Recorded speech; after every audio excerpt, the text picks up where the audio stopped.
Hey, hi, my name is Karthik and welcome to DataCube. So, in this video, we are going to see a complete machine learning project in which we are going to do all the processes which are required for machine learning pipeline. So, this will be the first video in our machine learning series. So, what we are gonna do in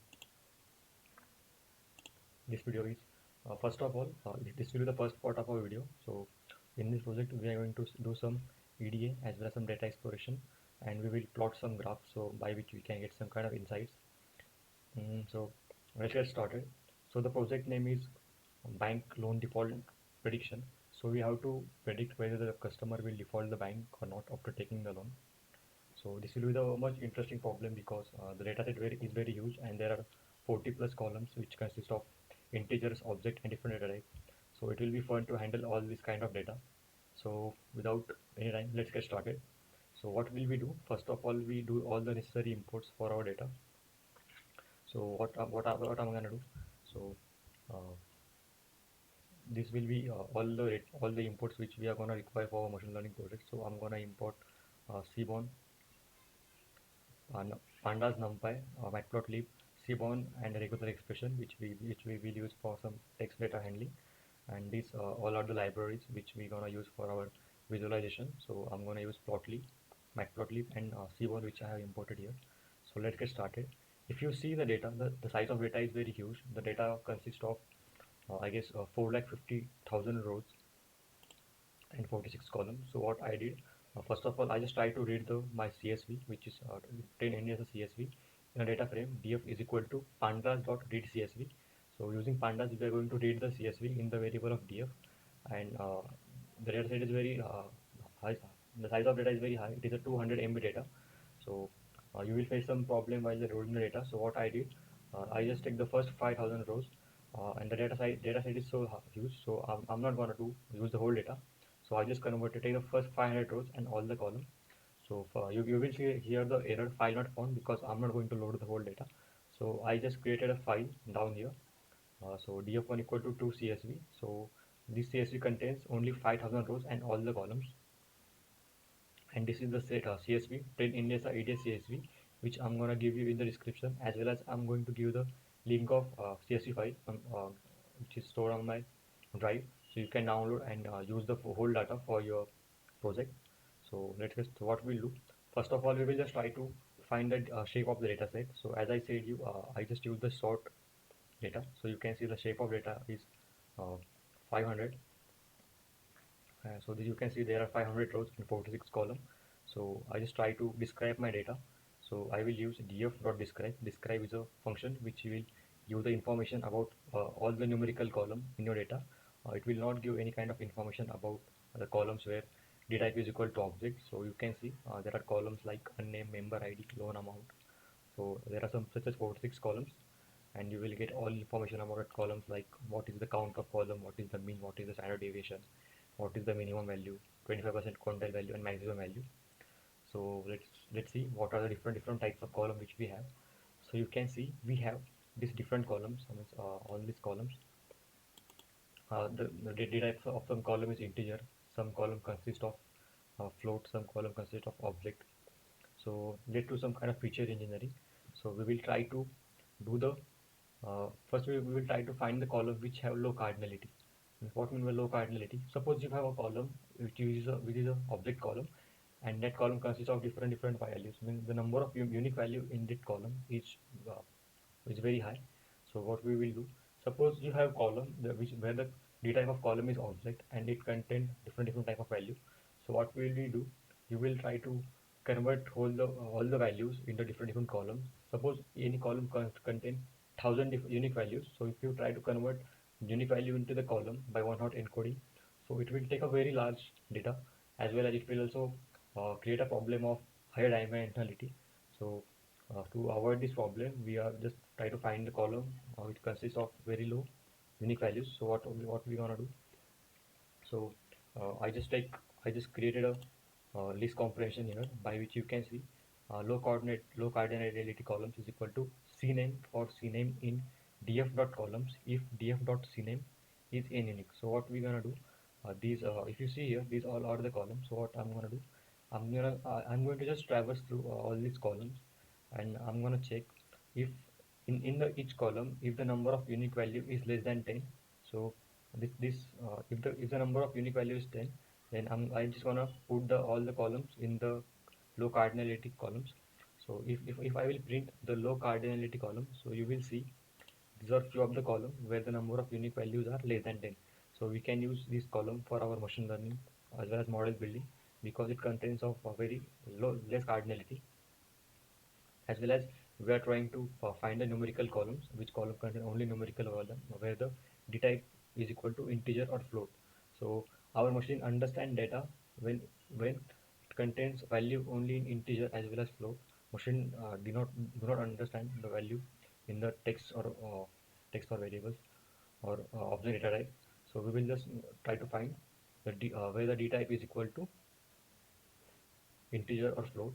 So I will just create a simple function list comprehension which is equal to cname for cname in df.column if df.cname not equal to object. So what here we did, we take all the columns where d type is not object, means not object means the d type is int or float. So we will get all the values where d type is equal to only integer or float. So if I run this cell, we will see and these all are the column where d type is equal to integer, and similarly we just try to find the columns where the value is missing.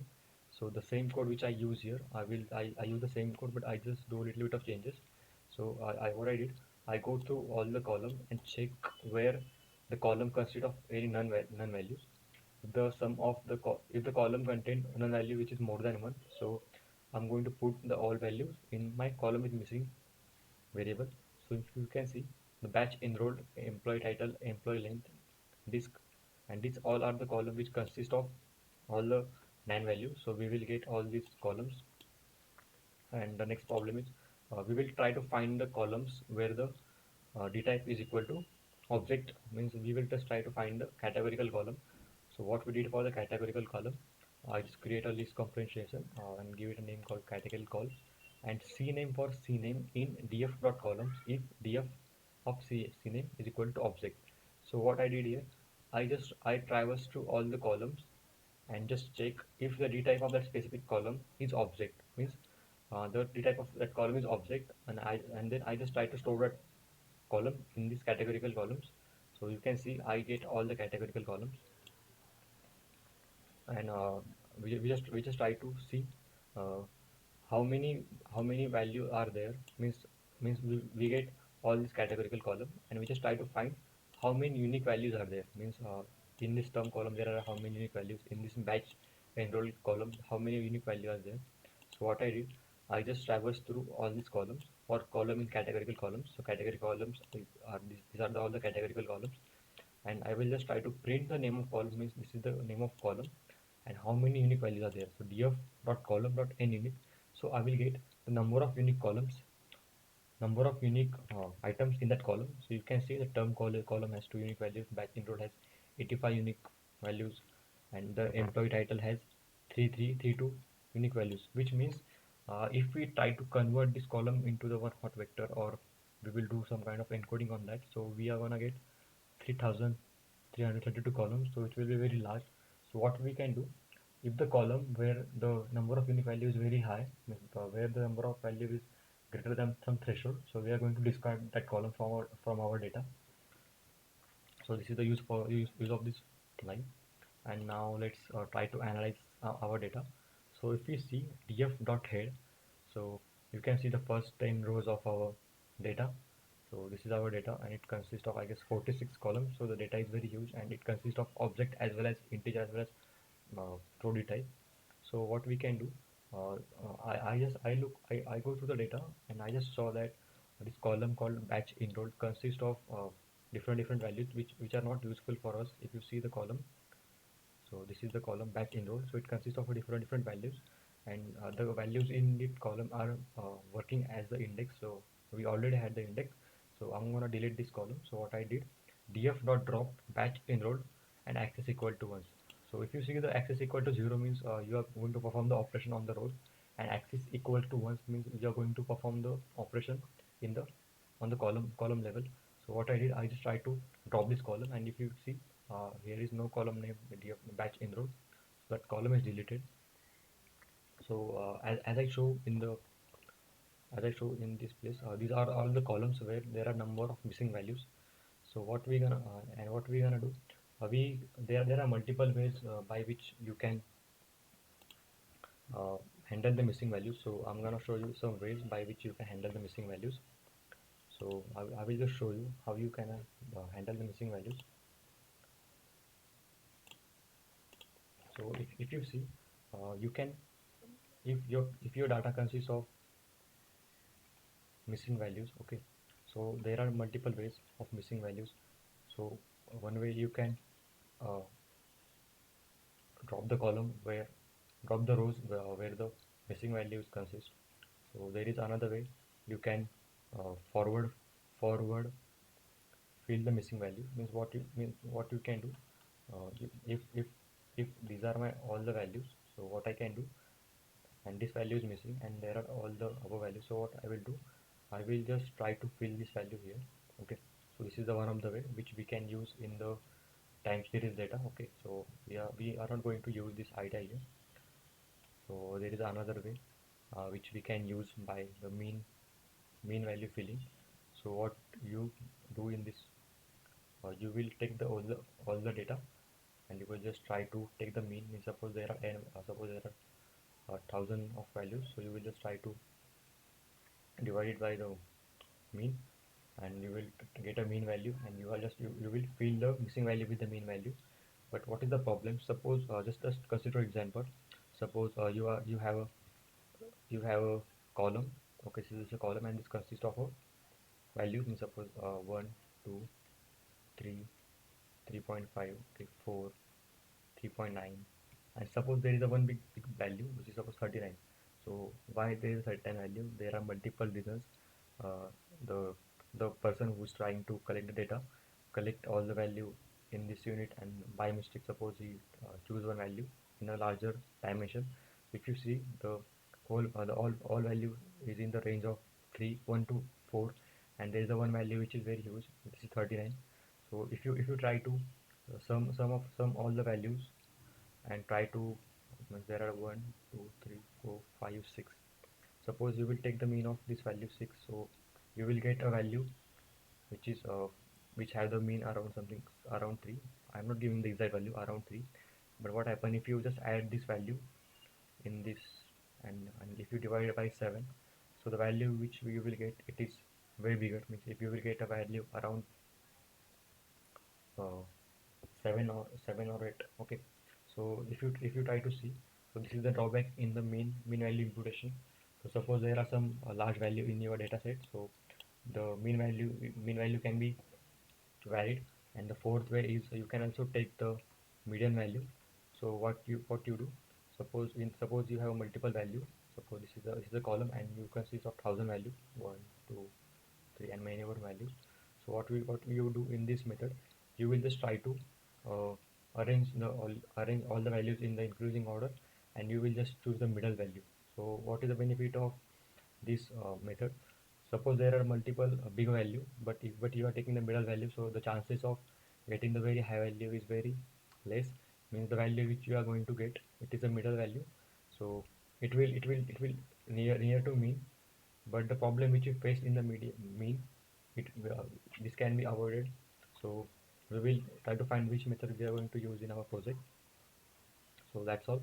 And so what I'm trying to do here, as I told you before, there are multiple missing values, but some missing column consists some useful insight of data. And as I told you, you can also drop the missing value.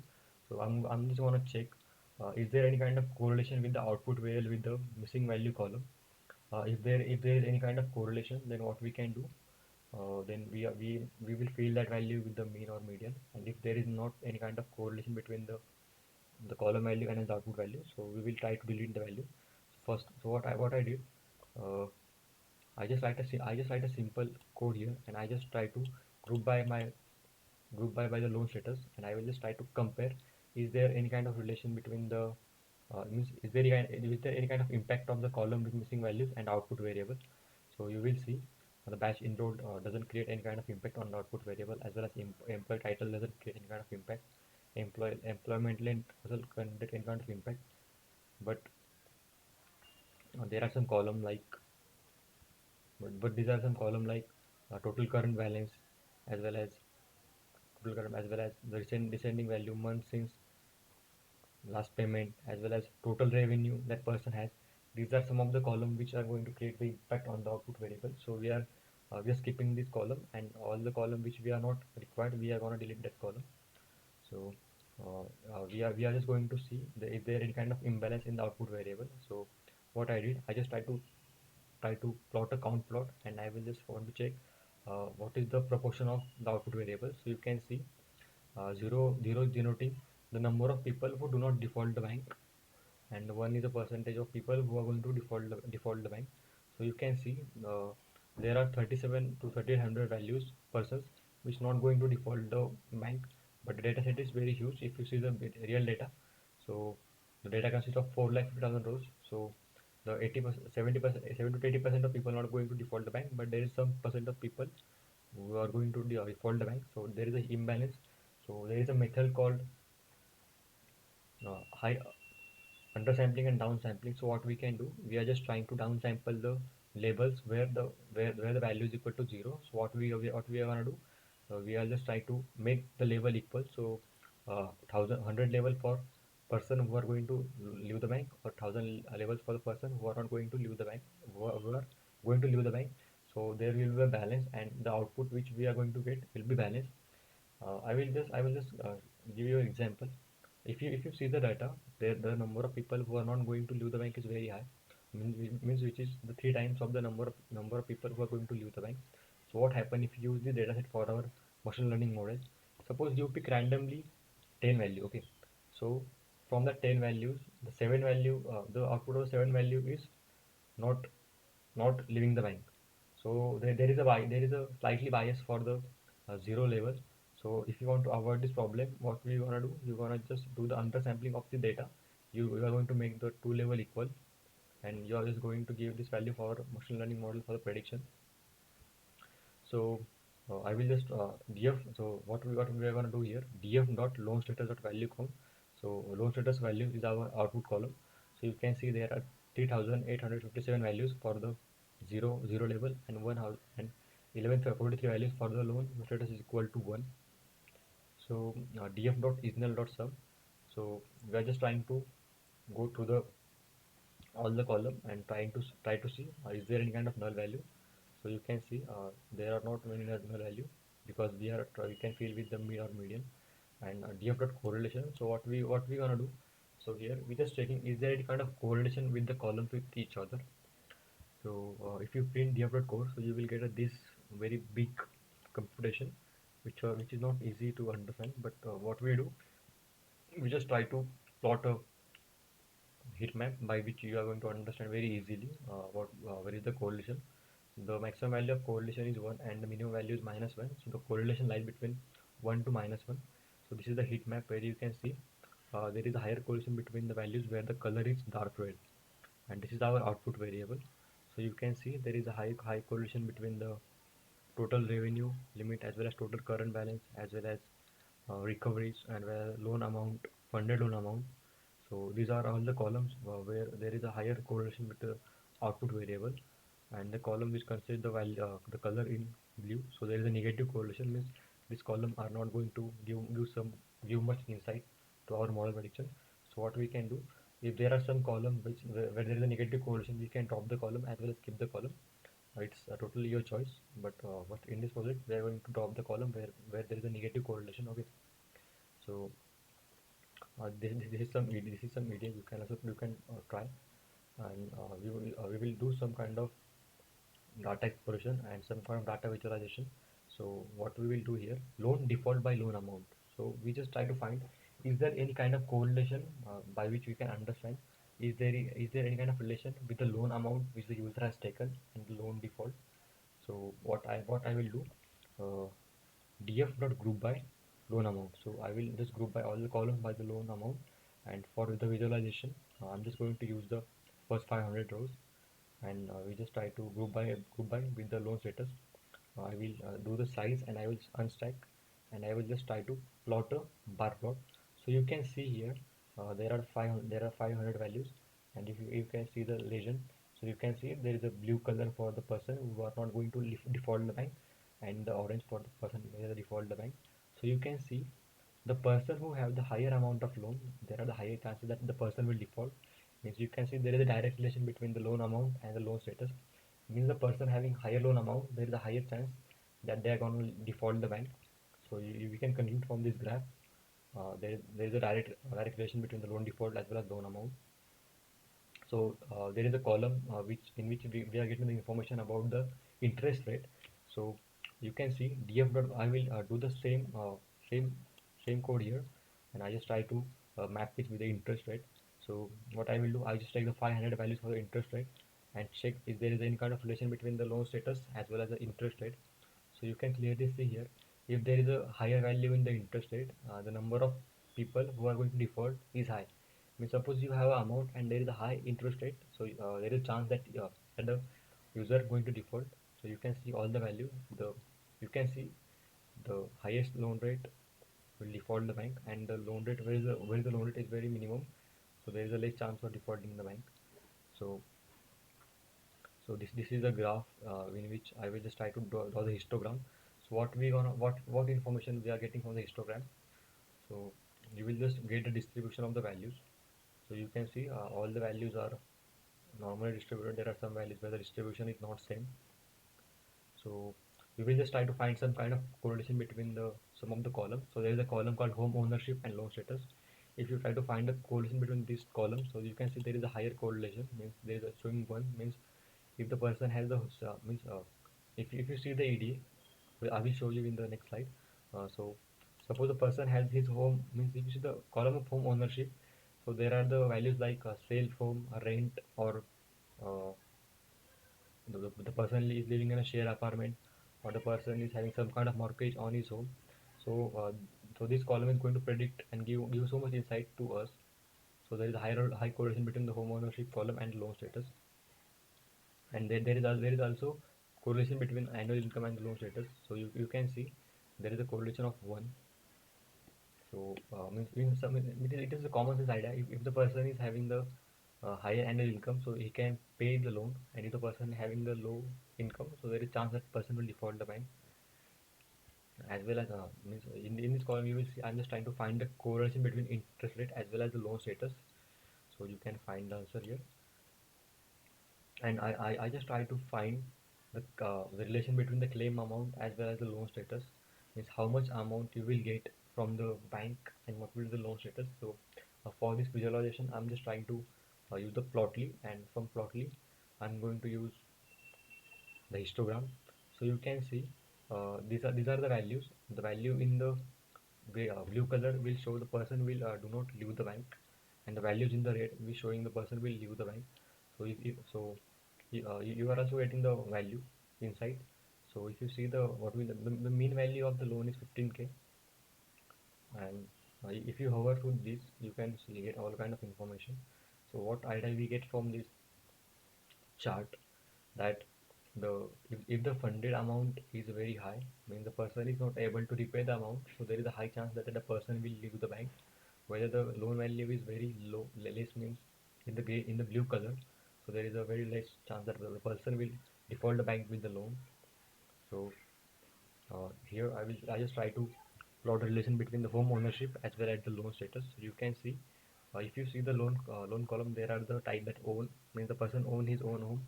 There is a mortgage on his home, and there is a rent, and there are some other kind of homes.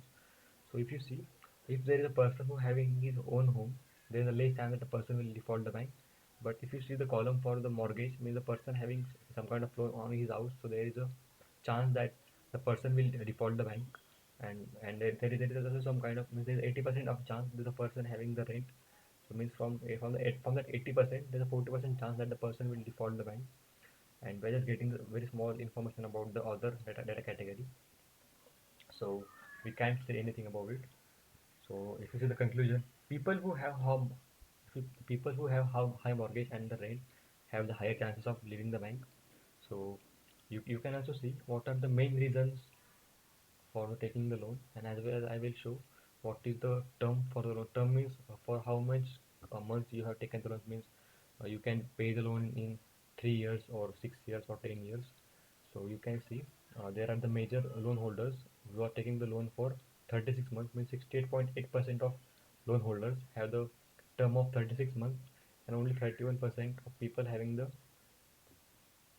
value of 60 months, means the red color shows the loan is for 5 years, and the blue color shows the loan is for 3 years.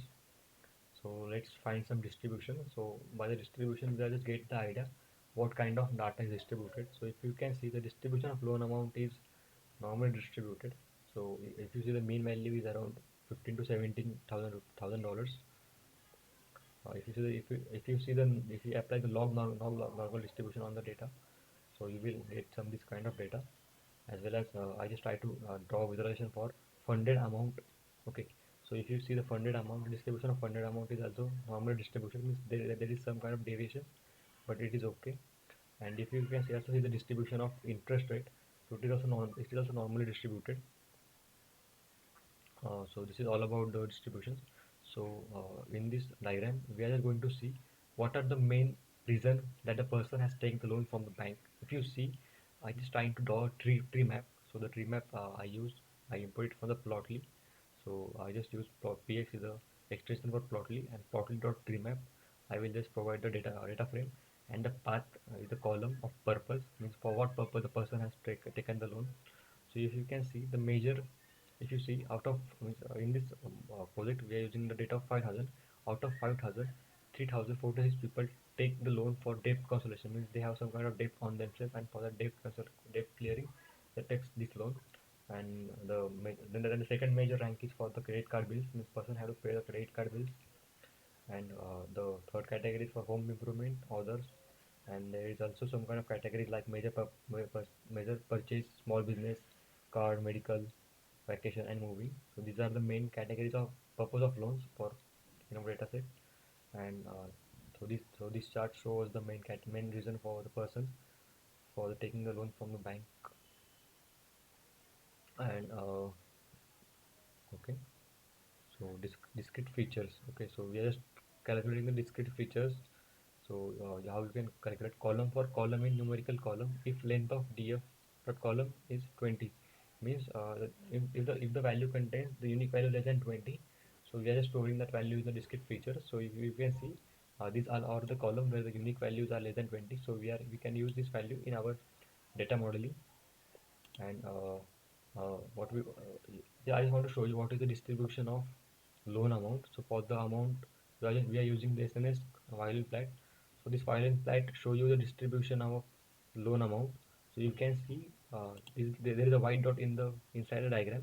So this dot show us the median or the mean value of the loan amount. So you can see the mean value is around $15,000, and the maximum value is $40,000, and the minimum value is 0. So and this is the distribution violin plot for the funded amount. So for the funded amount, the also mean value is $15,000. So this is all for this video. In the next video we are going to do some kind of ETL as well as some kind of feature selection. So that's for this video. So I will see you in the next video. Thank you so much.